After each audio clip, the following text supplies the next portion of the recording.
This message comes from Edward Jones, where they believe rich is about taking care of what gives your life meaning. That's why your financial advisor personalizes your plan to help you preserve your progress and create something that lasts. Let's find your rich. Edward Jones, member SIPC. This is Planet Money from NPR. Dallas Taylor, host of one of my favorite podcasts, 20,000 Hertz. Would you like to say hello? Hey, Kenny. Dallas's show, if you're not familiar, covers all things sound and sound design. That's right. And he and I are going to play a little game here, in part to prove a point. We have agreed to surprise one another with a video that we're currently very into from the internet. And Dallas, since you're the guest here, you want to go first on this? I would love that. Any setup that we need to know? Yes. So I got this video from Instagram from a friend of mine. Okay. And I'm a child of the 80s. I am too, yes. And the point of it is to connect the dots between the voice of Shredder From the Teenage Mutant Ninja Turtles. From the Teenage Mutant Ninja Turtles, and the voice of a very popular actor from a really popular sitcom. So what I'd like for you to do is, while you're listening to it, try to figure out who this voice is, and then we'll take it from there. All right. 3, 2, 1. I must congratulate you. So that is the voice of Shredder. I recognize it. But you're saying this is a famous person I should know? Yes. So I'll play a little bit more. Passed your test with flying colors. Do you know how... So here it is from the show that you should know him from. To have a son who can't swim.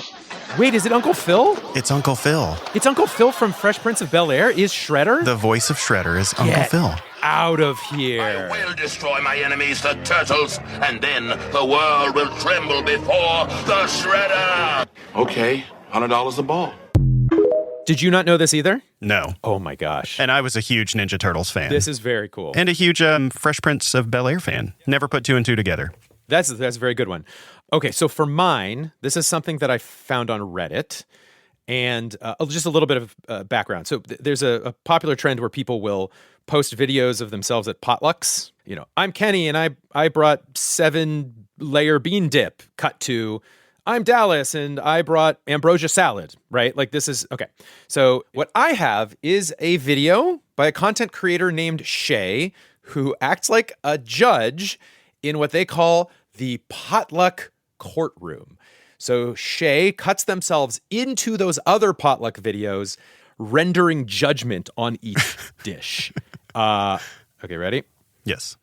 I'm Celeste, and I brought cheesecake croissants from Costco. You didn't make that 25 years in the hole, no parole for you and your lawyer. Next. My name's Rudy, and I brought root beer floats. You about to float with the fishes, because we about to give you the pirate's burial. Walk the plank. And who's that? Add her too. Give her the thumb screw. Just because. Good night. The thumbscrew, Dallas. It is a real punishment, apparently, like a real 17th century torture thing. Wow. So, yeah. Now, part of this was to share what we're interested in, but I think astute listeners will perhaps notice that even though, Dallas, you found your thing through Instagram. Correct. I found my thing through Reddit. They both shared the same sound at the very end of our videos, which is this. The TikTok Sonic logo. The TikTok Sonic logo. And the backstory to this audio logo is what today's episode is about. Because not very long ago, TikTok found itself with an interesting problem. Its users were making videos that were going viral on TikTok, but then also spreading to other places like Instagram and Reddit. And if you are TikTok, you're thinking like, wait, no fair. Our users made this content. We need a solution. Right. So basically what they were trying to do is, how do we effectively place an ad on other platforms to let people know that, hey, you should come over to our platform because this stuff is really fresh. And Dallas, you are a professional sound designer in addition to hosting 20,000 Hertz. You did not make the TikTok Sonic logo, but you have made these in the past for other companies. And I'm curious, in your opinion, how effective has the TikTok like boom bling sound thing been? I would say that this is the most effective Sonic logo of the past 10 years for sure. Well, cue the music. Hello and welcome to Planet Money. I'm Kenny Malone. And I'm Dallas Taylor. Today on the show, in conjunction with the sound design podcast 20,000 Hertz, the backstory to one of the most successful audio branding campaigns in recent history. It is a tale of guerrilla marketing and the power of sonic suggestion. Also, it is the story of how sound designers even come up with a sound like this. Stay tuned. There is a hidden animal in that sound effect also.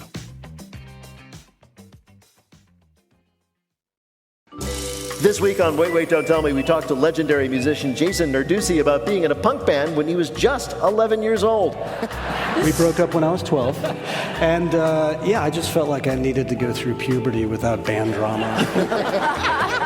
Don't miss our full conversation and the rest of our games. Listen to the Wait, Wait, Don't Tell Me podcast in the NPR app or wherever you get your podcasts. The last phase of the World Cup is underway, and the NPR network has been there since the first whistle. Cape Verde is a small African island nation that surprised everyone by making it to the World Cup. Ronaldo did something no man or woman has done before. He scored goals in 6 different World Cups for a total of 10. As we enter the final matches of the tournament, head to the NPR app for all things World Cup from the NPR network. It is not enough for companies to just have an amazing logo anymore. The McDonald's Golden Arches, for example, iconic, of course, but I'm willing to bet that you can also easily identify McDonald's from this. I'm loving it. It is going to take weeks to get this out of my head, Dallas. I resent you for having me play this. Well, that's the intent, and this is what the industry refers to as a sonic logo. It's super important that you're going to have a sonic logo that really can become an earworm, easily remembered, potentially even sung or hummed. This is Afric Lennon, who spent almost a decade at a company called Massive Music. She worked there alongside Roscoe Williamson, and the two of them helped design this kind of sonic branding. Sonic branding has become more and more popular in the last sort of decade, I would say, from smart speakers, the rise of streaming, the rise of podcasting. This is Planet Money from NPR. Hey, wait a second. I know that sound. Do you have notes on it, Dallas? Oh, notes on your sonic logo. I'm glad that you don't use the very obvious cash register from the 1930s cha-ching sound. So thank you for not doing that. You're welcome. So that's a little bit of background about sonic branding, sonic logos, and I'm going to let Dallas take it from here. Around 2020, TikTok was already huge, with over 700 million users. And one of the things that made TikTok so popular was how easy it was to add music to your videos. But they didn't have a sonic identity. At the time, Massive Music was already consulting with TikTok. So when TikTok wanted a sonic logo, Afric and Roscoe wanted that job. It was actually a 6-month pitch process. Pretty grueling, I have to say, culminating with the final pitch right after Christmas. So it meant a lot of the team working through the Christmas holidays. But yeah, we were pretty proud of the pitch that we did, and we won the project fair and square. TikTok knew that they had already captured the Gen Z market, but they wanted to broaden their appeal. They didn't want to skew too young in terms of how this sonic logo should appeal to people, because at the time there was a big drive to engage older users. They also wanted the sound to be as joyful and inviting as possible. In our stakeholder interviews with the brand, somebody described TikTok as the last sunny corner of the internet. It's the last place where you can really express that joy and creativity. And so for TikTok, it was really important that the sound expressed this kind of welcoming nature and the sense of almost safety on the platform. But of course, there's a fine line between sunny and irritating. We also needed it to be a sound that could survive a huge amount of exposure and not tire and not become annoying or jarring. Finally, they wanted a sound that TikTokers could engage with themselves. We wanted to create something that could become known, loved, and embraced, and even remixed by the community. To meet all of that criteria, Roscoe and Afric went through thousands of iterations. It's got to be in the 2000 plus. Early on, they focused on the onomatopoeia of the name TikTok. It felt natural to think about the sound logo as this kind of 2-beat structure. So we did some really early experiments with like looking at what we could use around the house, in the office, everyday objects that might give you that TikTok sound. I mean, even with your mouth, you can kind of go. Here's an early version. And again. So there's a tick on the front, which is this percussive sound. And on the back, this is where we were going through a phase where we were trying to integrate UGC sounds. UGC stands for user-generated content. In this case, it was sounds from people's TikTok videos that they cleared for use. To me, this one sounds a bit like someone saying, ow. Ow! And that led them to an idea that was even more out there, a logo that would actually change depending on where and when you heard it. We did think at one stage of this kind of like ever-evolving sonic logo. I think we called it Never the Same Twice. And it was this idea that how are we going to define a sound of a brand that's constantly leaning into changing trends and musical trends? And that was why we landed on that. Each version of the logo would use a different user-generated sound. But as long as there was a tick and there was a tock, you would always know it's TikTok. For the initial tick sound, they liked the idea of using a kick drum from the iconic 808 drum machine. It's a homage to a lot of the hip-hop music and bass music that became synonymous with the platform early on. In this Never the Same Twice idea, the 808 would stay fixed. But on the back end, you have different UGC sounds coming through and changing. For instance, maybe something like this.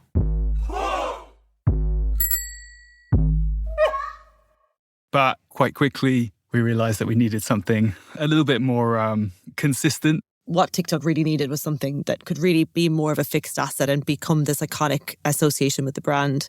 So the idea of a constantly changing logo was cut, but they kept rolling with the 808 kick drum. Here's another early version. This is a very blown out 808 on the front, and then sounds like another UGC on the back end, which probably didn't make the cut. I think it might be like a hyper-processed UGC dog bark. Oh, yeah, the dog bark. From what I remember. If it sounds like they're being a little coy right now, just don't forget that dog bark. After hundreds of iterations, they started to hone in on something a bit more melodic. Getting closer. So you probably recognize the motif, the melody on the back end, but it's a different timbre, right? So that sounds like a toy piano timbre. And the front hit, I think that might even be like an 808 reverse. But for whatever reason, we just don't feel like that had the right cut through on the front end and the back end wasn't bright enough. Remember, these are only a few of the thousands of sounds that African Roscoe went through. Each of these examples represents hundreds of slight variations on the same logo. There's a point in this process where you're literally going insane because you're just listening to 2-second clips of audio and your mind is kind of coming out of your ears. There was this point and we're in this sort of pit of despair, like, are we ever going to find the right sound? And then suddenly it just kind of popped out.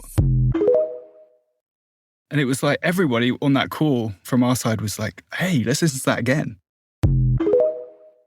That version featured a monstrous, overblown 808 kick. We have the tick, the first beat, which is this iconic sub-bass sound, which for us is a nod to the musicality of the platform. But it also functionally acts as a divider between music on content, right?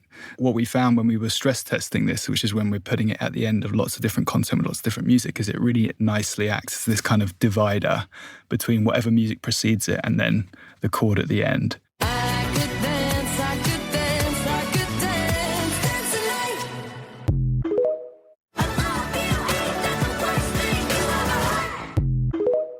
After that 808 kick, there's a bright, ascending chord. This tied back to the idea of the last sunny corner on the internet. The second half of the sound logo, we wanted to instill this sense of joy, which is where this kind of ascending melody came from. The timbre of the sound is a layered sine wave and a marimba layered. Now, a marimba isn't a shocking choice because for the past couple of decades, brands have been in love with them. We all know the marimba from music and media and commercials. It's very successful, but for good reason. It's warm, it cuts through, right? Alexa, play a lullaby. Okay. The chord they chose was also very intentional. The chord is the E major 7th chord. A major 7 chord is made up of the root, a major 3rd, perfect 5th, and a major 7th. The 7th note, it adds that unusual flavor to the chord. And it's kind of used in jazz and R&B and sometimes in hip hop and pop. Tell me that you're coming through.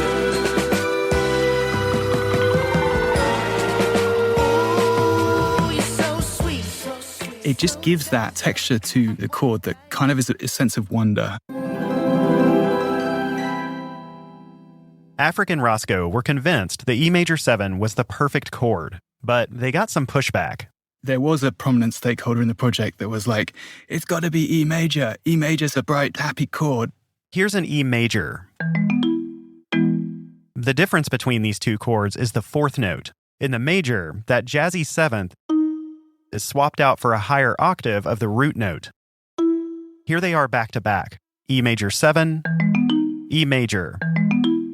And here they are in the full logo. E major 7, E major. And again. Afric and Roscoe felt really strongly that the E major 7 was the way to go. To prove it, they did some consumer testing and compared the two versions. We put them into testing in a number of key markets for TikTok. But actually, the results were really interesting because that resolved E major came through as actually a little bit more childish, which is something that TikTok was actively trying to kind of move away from. They wanted to age up their brand sound. And so, interestingly, the unresolved, so the E major 7th chord, actually came through as more appealing and more recallable.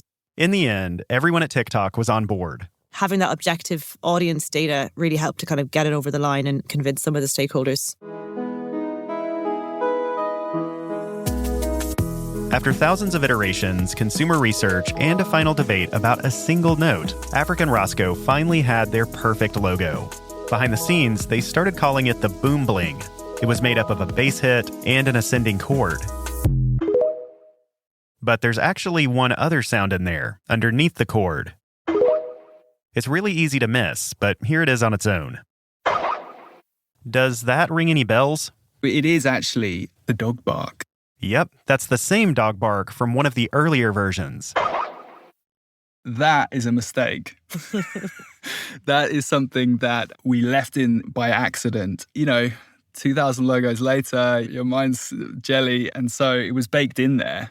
It wasn't until afterwards we were like, oh, that's in there somehow. And then the logo got signed off. And and we were kind of like, okay, well, should we take this out? And then when we took it out, the logo just didn't have the character. So they left it in.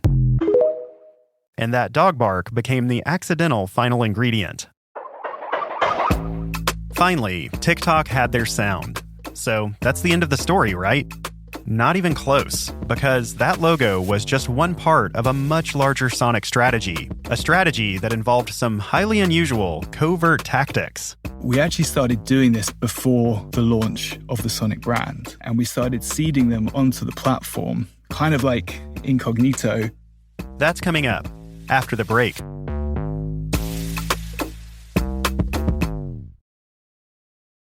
It's been almost a year since Congress eliminated over $1 billion in funding for public media. Yet we, the people, haven't backed down. When you donate to the independent nonprofits that make up the NPR network, we hold the powerful to account together. Join the community of people who power this work at plus.npr.org. This is Tanya Mosley, co-host of Fresh Air. From mail-in ballots to racial gerrymandering, a lot is at stake for America's free and fair elections.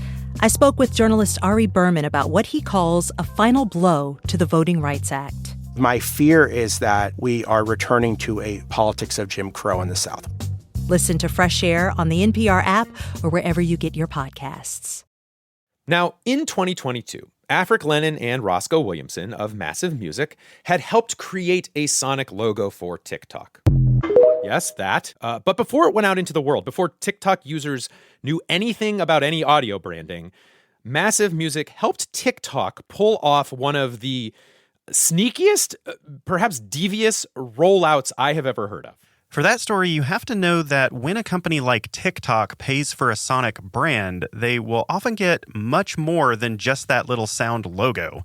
They'll get a whole suite of sounds and music that feel like they're part of a holistic identity. There will be chord progressions, melodies, motifs. There will be bits of sound design. So it's an extension of a sonic brand into music. Oftentimes, a company like Massive Music will take all of those elements and stitch them into a single song for the company. Yeah, here is the blueprint song that they made for TikTok.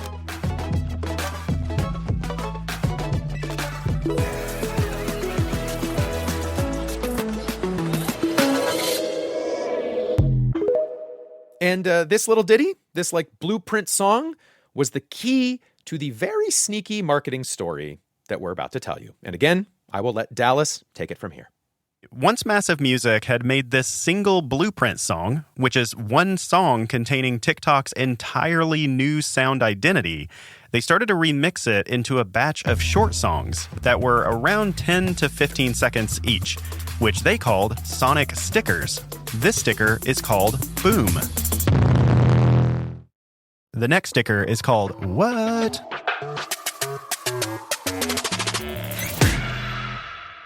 And this one is named Aw. These sonic stickers were added into the library of sounds that TikTokers could add to their videos. But the idea is that we would start to seed them into the platform itself for creators to work with. We actually started doing this before the launch of the Sonic brand, kind of like incognito. Yeah, we launched them under an alias, which was Sonic Collective. In other words, they use these stickers as kind of a Trojan horse to introduce people to these new branded sounds. And we started to see was people start to create content with them and pick them up. And sure enough, people did start to pick them up. Hi, my name is Mike, and I'm a tracer.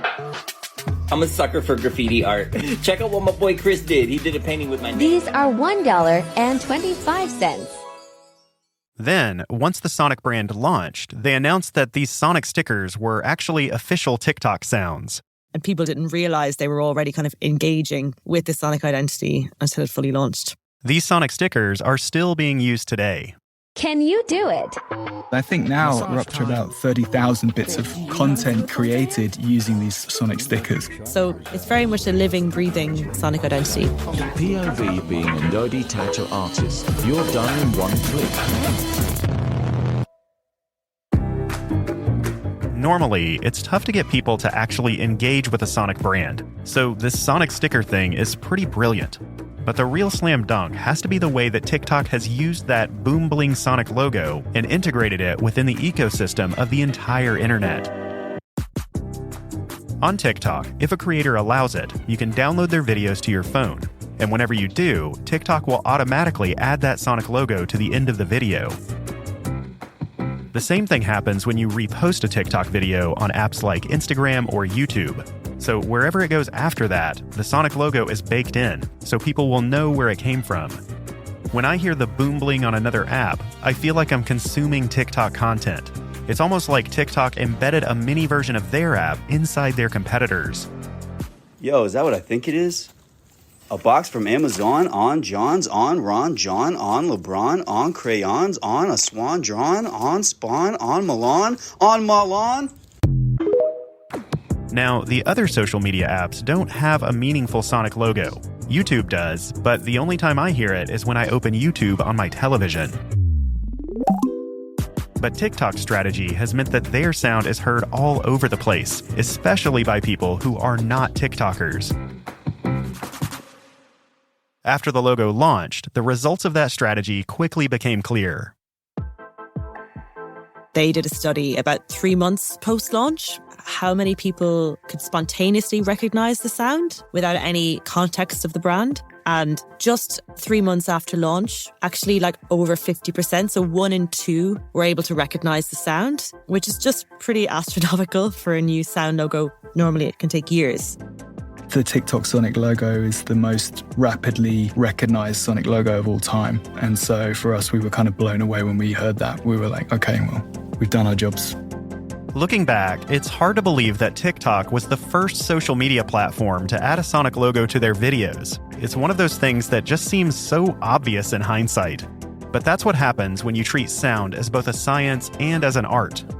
I originally studied chemistry at university, and then I got into playing in bands, and parents were like, what are you doing with your life? And when I found sonic branding, it was a kind of perfect blend of science and art, really. My background is also scientific, studied biomedical science and then specialised in neuroscience of music and sound. I'm obsessed with understanding how music impacts the mind and behaviour, but I've always been a musician, a singer. So sonic branding, it really is that blend of science and art that excites me and gets me up in the morning.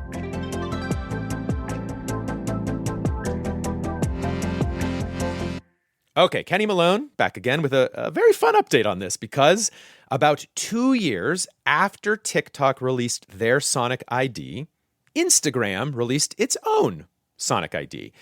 Now, apparently the Instagram version of this has been around for more than a year, and I will admit I have never heard this, but I promise we tested it, and the Instagram Sonic logo does seem to show up at the end of the video when you download someone's reel.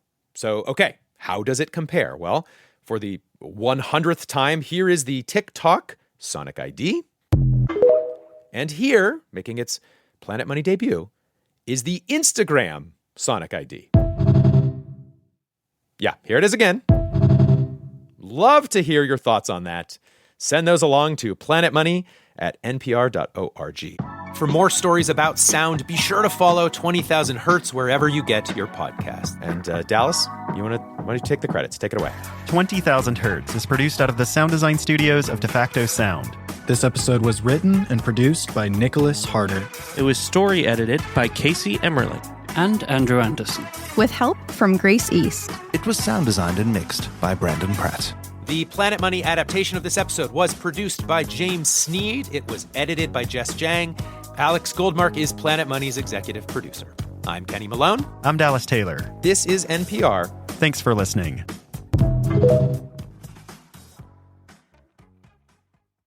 Nearly 1 year after Congress eliminated federal funding for public media, NPR remains committed to informing the public. But a free press doesn't just happen. It's something we must protect. Without federal funding, we are relying on your support now. Please show your support today at plus.npr.org.